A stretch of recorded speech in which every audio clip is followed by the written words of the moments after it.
Another thing I want to show you within the EBSCO database, and this is also available in the other databases, if you encounter an article that we do not have full text for, and full text just means that you're able to read the article within the database, but occasionally you may find one that we do not have access to. So I'm going to show you an example of that.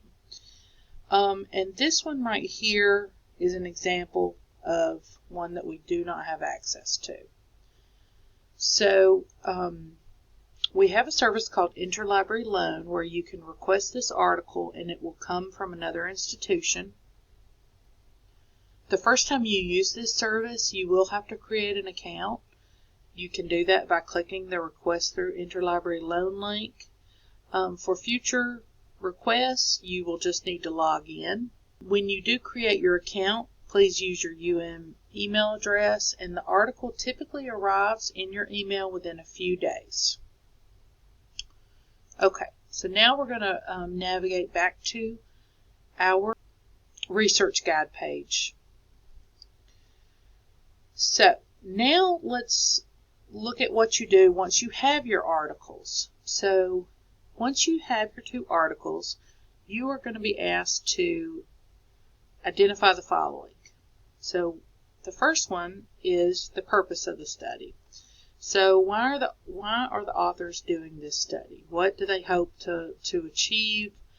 Why are they looking at the things that they're looking at?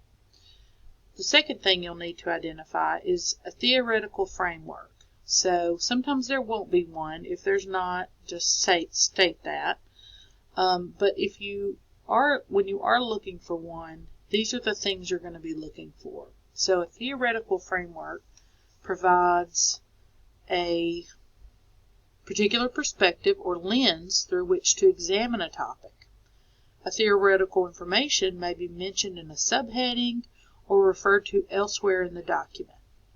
So you want to scan the article for terms such as theory, framework, conceptual, perspective, things like that.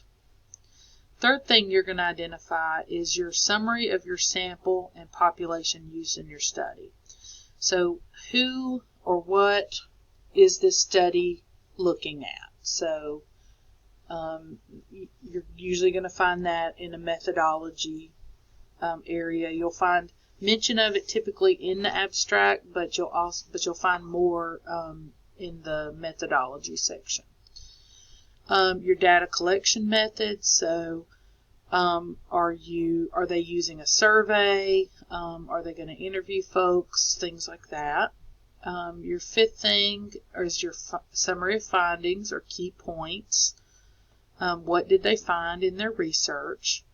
And then the sixth thing is you need to let us know what are the implications of this research for FCS professionals. And then, of course, last is that you will need to cite the articles that you find in APA format. Once you have completed this assignment, the next assignment that we're going to talk about is your research proposal assignment. Okay, so for this assignment, you're going to develop a research proposal to further explore the selected topic. Ideas and observations should be transformed into a carefully designed project that could feasibly be conducted. So for your proposal, you're going to need to include the following. An introduction. So again, this is going to introduce your topic and your terms. A theoretical conceptualization, which we mentioned above. A study purpose. Again, why do you think this study will be beneficial? What knowledge do you hope to gain? A literature review. In addition to your 2 articles, you will need to find one additional article that is on the same topic. If you choose to switch your topic away from what you originally researched, you'll need to find 3 articles. But if you keep your same subject, you'll just need to find 1 more article. Methods. Do you plan to survey, interview, or another method? Who will be your subjects? Do you plan to have a specific age group or another demographic? What are your anticipated results? What do you think you will find if you actually enacted your proposal? A discussion. For example, what is the meaning, importance, and relevance of your research? Implications. What implications does your research have on the field of FCS? Do they extend further than FCS? And your references in APA format. And like we saw, the databases do have the citation helpers. Just make sure you double check that they are correct. You can also do that by checking out our APA style guide. This was created to help you with formatting your references into the APA style.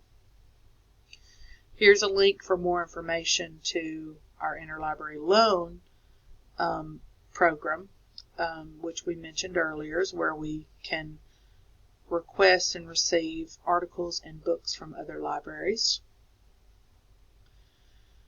If you're still not sure if an article is peer-reviewed or not, you can always check Ulrich's database.